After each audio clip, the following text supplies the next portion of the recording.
모임에서 이런 장면 나직지 않으신가요? 모임에서 누군가 커피잔을 내려놓으며 말합니다. 우리 애는 이번에 승진했어. 우리 애는 높은 연봉을 주는 좋은 회사에 취업을 했어. 우리 애가 또 상을 받았어.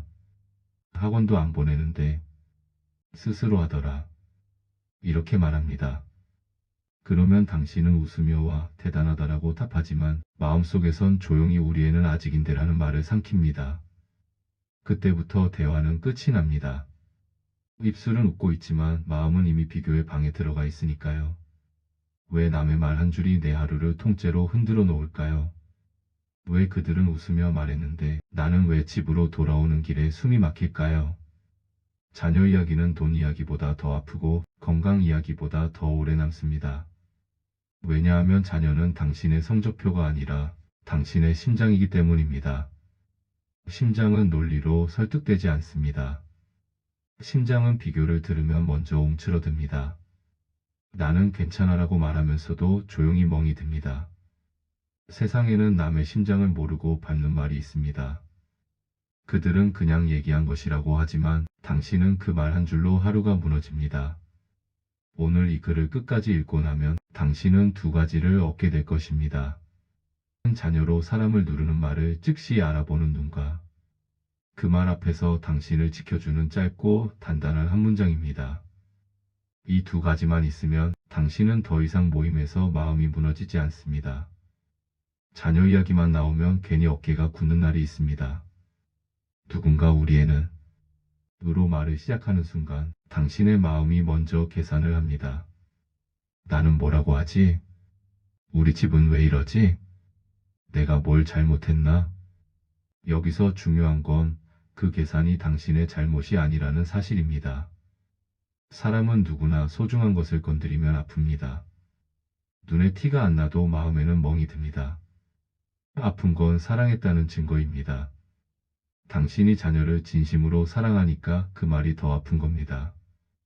당신은 예민한 게 아니라 진심인 겁니다. 진심인 사람은 가장 중요한 곳이 건드려질 때 흔들립니다. 정약용이 살던 시대에도 사람들은 자식으로 체면을 세웠습니다. 과거 급제, 관직, 혼사, 집안.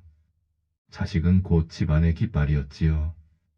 그런데 정약용은 그 깃발을 더 높이 들라고 가르치지 않았습니다. 오히려 너 자신을 먼저 세워라 쪽으로 사람의 방향을 돌렸습니다. 정약용의 실학은 오늘 하루를 제대로 사는 공부입니다. 그 핵심은 허세를 줄이고 사실을 보고 남을 해치지 않고 내 마음을 다스리는 것입니다. 정약용이 귀하게 여긴 것은 자녀의 성취가 아니라 부모의 품격이었습니다. 품격은 자랑으로 생기지 않습니다. 품격은 남을 상처내지 않는 자리에서 생깁니다. 자녀로 체면을 세우는 말은 결국 사람의 마음을 무너뜨립니다. 체면은 잠깐이고 마음의 멍은 오래갑니다. 자랑에는 두 종류가 있습니다. 자녀 자랑 자체가 죄는 아닙니다. 기쁜 일이 있으면 말할 수 있지요. 그러나 문제는 자랑이 누군가를 밟는 방식일 때입니다. 먼저 감사해서 나오는 말이 있습니다. 요즘 애가 조금 나아져서 참 고맙더라. 선생님을 잘 만나서 운이 좋았어. 애가 스스로 애써줘서 내가 배웠어. 이 말에는 겸손과 고마움이 있습니다. 이건 자랑이 아니라 감사의 고백입니다. 듣는 사람의 마음까지 따뜻하게 합니다. 그러나 우월감에서 나오는 말은 다릅니다. 우리 애는 원래 달라. 너네 애는 왜 그래? 그건 집에서 그렇게 키우니까 그런 거지. 이건 말의 모양만 자랑이지 실은 남을 낮추는 기술입니다. 반드시 남을 비교의 자리에 세워서 자신을 우월하게 높이고 상대방을 낮추는 말을 하는 것입니다. 정약용이 싫어했던 건 허례허식이었습니다. 겉모양으로 남을 누르는 태도. 그건 집안도 사람도 망친다고 봤습니다. 그리고 자녀를 상처럼 들고 흔드는 사람의 말도 멀어져야 할 말입니다. 우리 애는 뭐든 스스로 해. 너무 편해. 나는 애 키우면서 힘들었던 적이 없어. 이 말의 본질은 나는 잘했고 너는 못했다입니다. 겉으로는 경험담인데 속으로는 서열표인 것이지요. 당신에게 남는 건 정보가 아니라 비교의 먼지입니다. 비교의 먼지는 눈에 안 보이지만 숨을 막습니다. 그리고 이상하게도 그 먼지는 집까지 따라옵니다. 모임에서 들은 말이 집에 와서 갑자기 변합니다. 우리 애는 왜 저렇지? 내가 뭘 더 해야 하나? 왜 우리 집은 이렇게 힘들지? 그 말이 죄가 되어 당신의 마음을 조용히 갉아먹습니다. 자녀는 상이 아닙니다. 상을 들고 다니는 사람 옆에서는 당신의 마음이 자꾸 작아집니다. 작아지는 마음으로는 자녀를 품을 수 없습니다. 그러니 멀어지세요. 남의 자녀를 평가하는 사람과 멀어지세요. 그건 어릴 때 잡았어야지. 요즘 애들이 다 그런다고 해도 너네 애는 좀 심하다. 너네 애는 성격이 좀 그런 것 같아. 이런 말에는 사랑은 없고 심판만 있습니다. 평가하는 사람은 자녀를 보지 않습니다. 자녀 뒤에 있는 부모의 약점을 봅니다. 그리고 그 약점을 건드리면 자기가 우위에 선다고 믿습니다. 정약용의 말로 하면 그건 경이 없는 말입니다. 공경이 없는 말은 사람을 곧게 세우지 못합니다. 사람을 곧게 세우지 못하는 말은 그저 날카로운 소음입니다. 소음이 있는 자리에 오래 있으면 마음이 지칩니다.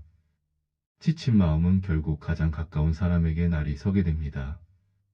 당신의 소중한 자녀가 그 칼끝을 맞게 두지 마세요.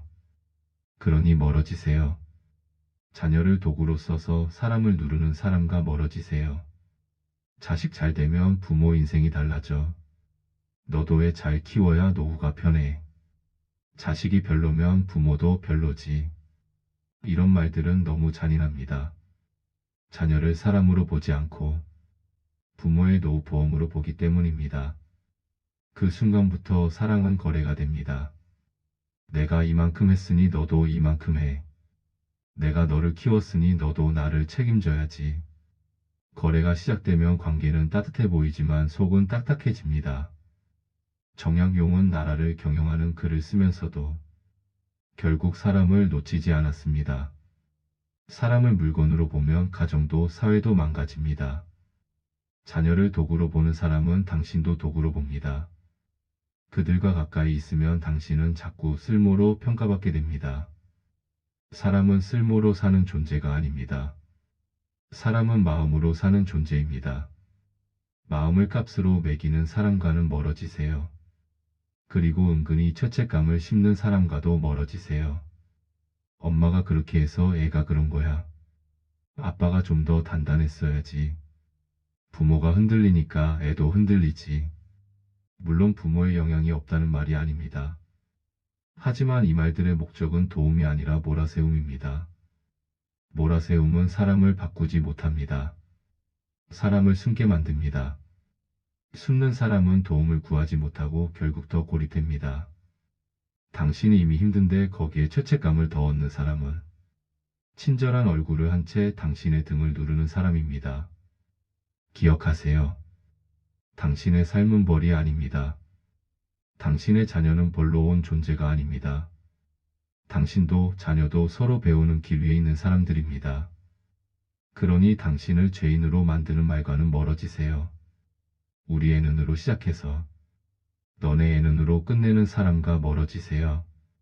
이 유형이 가장 위험합니다. 처음엔 자랑 같지 않습니다. 그냥 이야기를 나누는 것처럼 보입니다. 그런데 끝은 꼭 이렇습니다. 너네 애도 그렇게 하면 되잖아. 그렇게 어렵게 생각하지 마. 내가 해보니까 네가 문제야. 이 사람은 자기 이야기를 하는 게 아닙니다. 당신 인생의 운전대를 잡으려는 겁니다.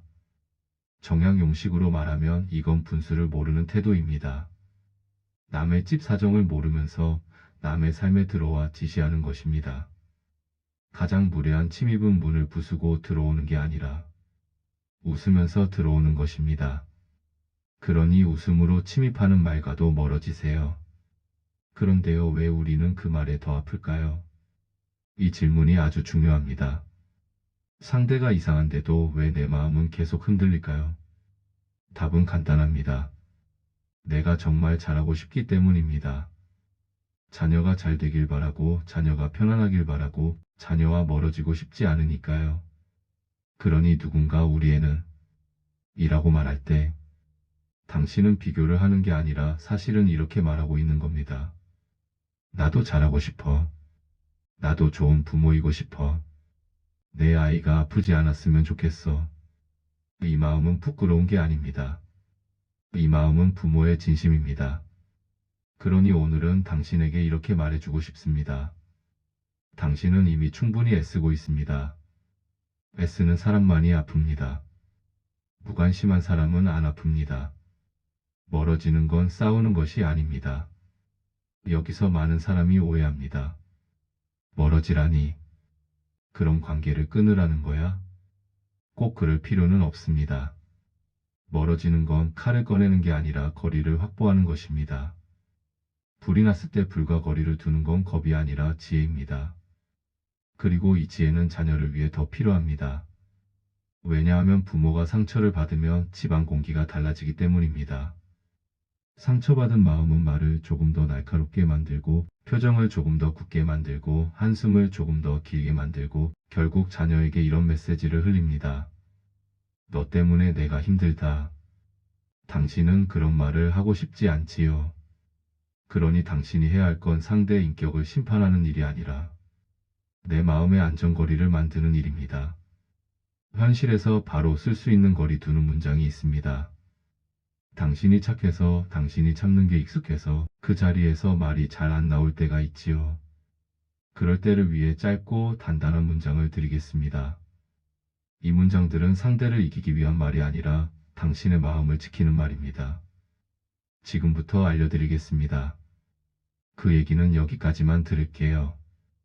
요즘은 비교하는 얘기를 들으면 마음이 힘들어서요. 각각 집집마다 사정이 달라서 저는 제 속도로 가려고요. 좋은 얘기네요. 이제 다른 얘기 나눌까요? 그건 제가 판단하기 어려워요. 그 얘기는 제게는 조금 민감한 주제예요. 조언은 고맙지만 지금은 지지해주는 것이 더 필요해요. 아이 이야기는 가볍게 하기 어렵더라고요. 그렇게 단정할 일은 아닌 것 같아요. 우리 집은 지금 회복이 우선이에요. 그 말은 제 마음을 조금 아프게 하네요. 잠깐 화장실 다녀올게요.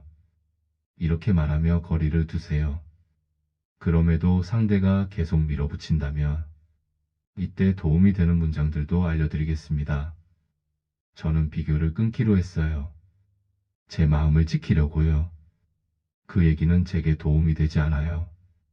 저는 제 아이를 가정으로 보고 있어요. 오늘은 아이 얘기 말고 우리 얘기예요. 그건 조언이 아니라 단정처럼 들려요. 이런 문장 하나면 충분합니다. 말이 길어지면 싸움이 됩니다. 짧게 말하고 길게 숨 쉬세요. 정약용은 현실을 보았습니다. 사람은 쉽게 바뀌지 않는다는 것도 알았습니다.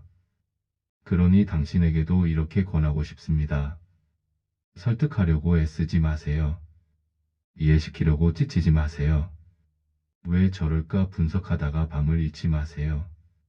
그 사람은 당신의 논리로 바뀌지 않습니다. 당신의 눈물로도 바뀌지 않습니다. 당신이 할 일은 그 사람을 고치는 것이 아니라 그 사람을 내 삶의 중심에서 빼는 것입니다. 중심에서 빼면 영향력이 줄어듭니다. 영향력이 줄면 상처가 줄어듭니다. 상처가 줄면 자녀에게 남는 사랑이 늘어납니다. 관계의 핵심은 설득이 아니라 배치입니다. 누구를 내 곁에 둘 것인가? 이 선택이 인생의 공기를 결정합니다. 당신이 진짜로 지켜야 할 것이 있습니다. 자녀가 완벽하면 좋겠지요. 하지만 완벽한 자녀는 없습니다. 정약용이 말한 실학의 정신은 허공의 이상이 아니라 땅의 삶입니다. 땅의 삶에서는 넘어지고 서고 다시 넘어집니다. 자녀의 문제는 인생이 살아있다는 증거입니다. 문제가 없는 집은 없고 문제가 안 보이는 집만 있을 때가 많습니다. 그러니 남의 자녀 자랑을 들을 때 이 문장을 기억하세요. 그 집의 빛은 보이지만 그 집의 그림자는 나는 모른다. 사람은 보이는 것만 말합니다.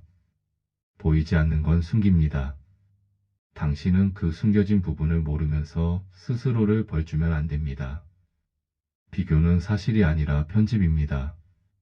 남들은 자기 인생의 하이라이트만 보여주고 당신은 내 인생의 미공개 장면만 들여다봅니다. 그런 비교가 공정할 리가 없지요.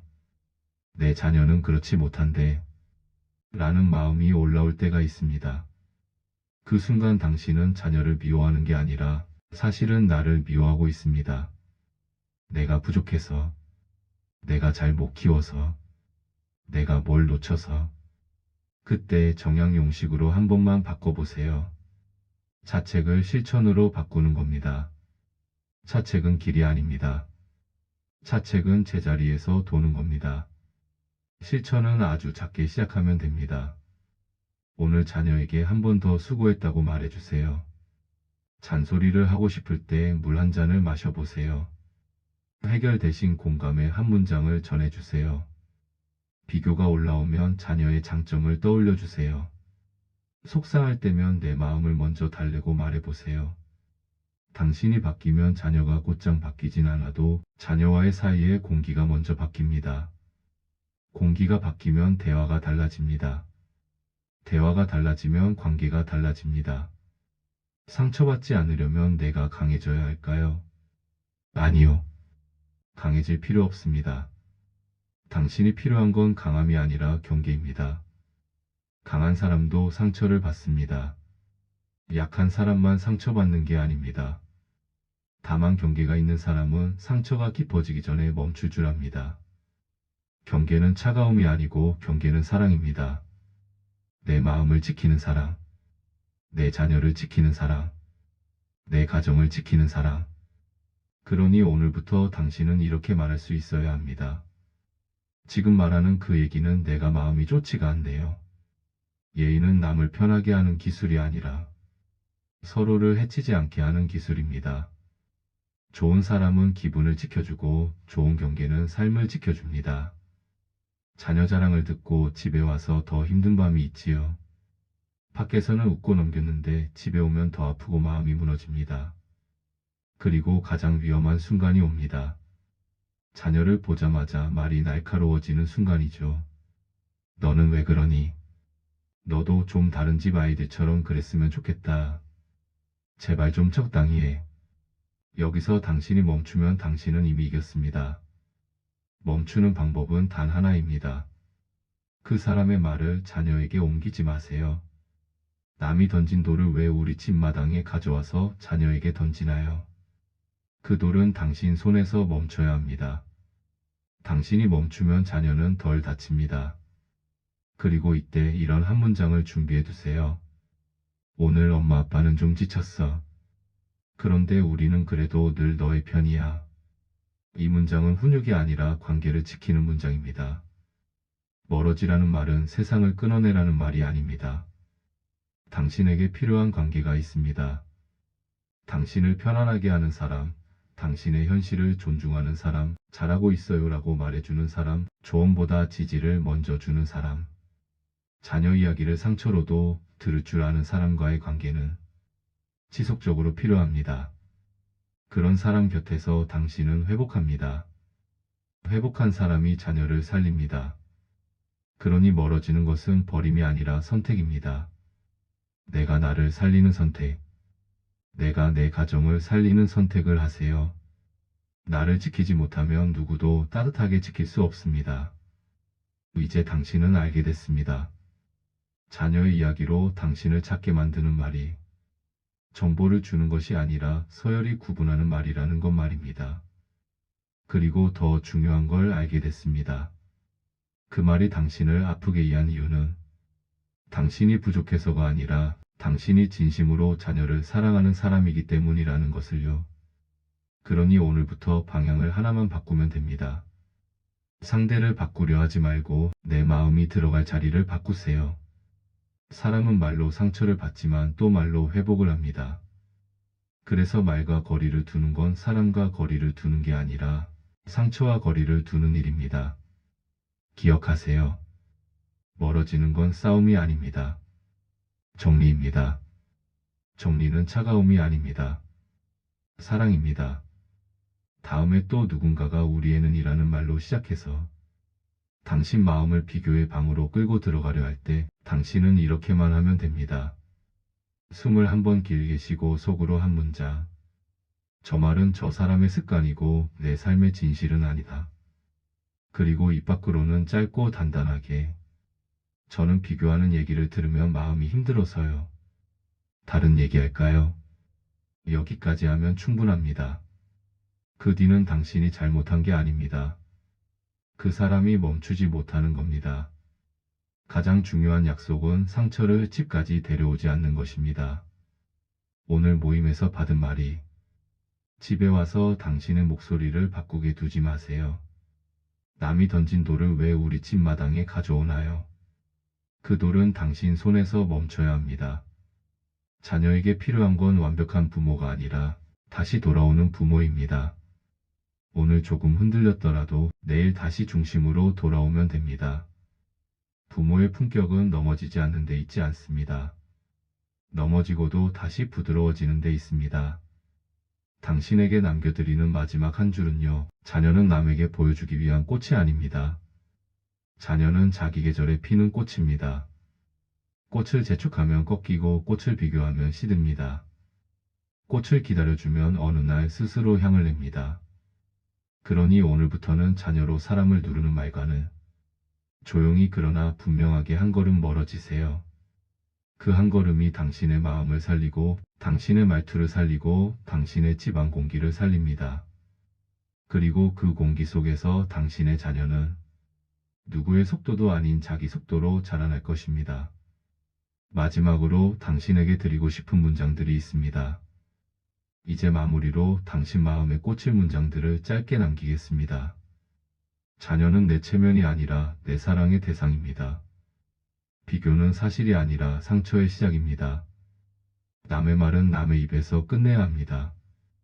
자녀를 평가하는 사람은 결국 당신도 평가합니다. 잘난 말은 관계를 세우지 못합니다.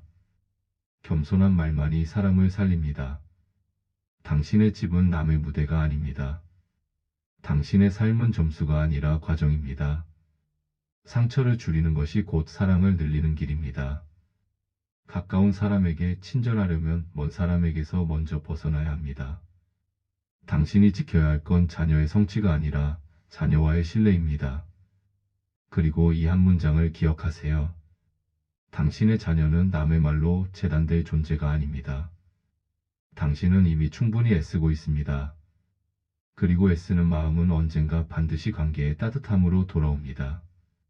오늘부터는 자녀 이야기를 칼처럼 던지는 사람과는 조용히 그러나 분명하게 한 걸음 물러서세요.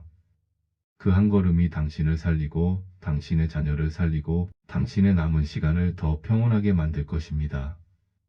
마지막으로 오늘 밤 당신에게 작은 수행 하나를 드리겠습니다. 잠자리에 누워 숨을 길게 한번 쉬고 속으로 이렇게 말해보세요. 나는 비교의 방을 나왔다. 나는 내 아이의 편이다. 나는 내 마음을 지킨다. 이 세 문장이 당신을 다시 평온으로 데려갈 겁니다. 그리고 내일 모임에서 또 그 말이 들리거든. 그때는 속으로 이렇게 덧붙이세요. 저 말은 저 사람의 습관이고 내 인생의 진실은 아니다. 내 아이의 가치는 남의 말이 아니라 내가 건네는 믿음에서 자란다. 이 한 문장만으로도 당신은 다시 중심으로 돌아올 수 있습니다. 당신의 마음을 지키는 것은 이기심이 아닙니다. 그것은 자녀를 온전히 사랑하기 위한 필수 조건입니다. 작아진 마음으로는 아무도 제대로 사랑할 수 없으니까요. 오늘부터 당신은 압니다. 어떤 말이 당신을 작게 만드는지, 그리고 그 말 앞에서 당신이 무엇을 지켜야 하는지, 오늘도 그대를 조용히 응원합니다.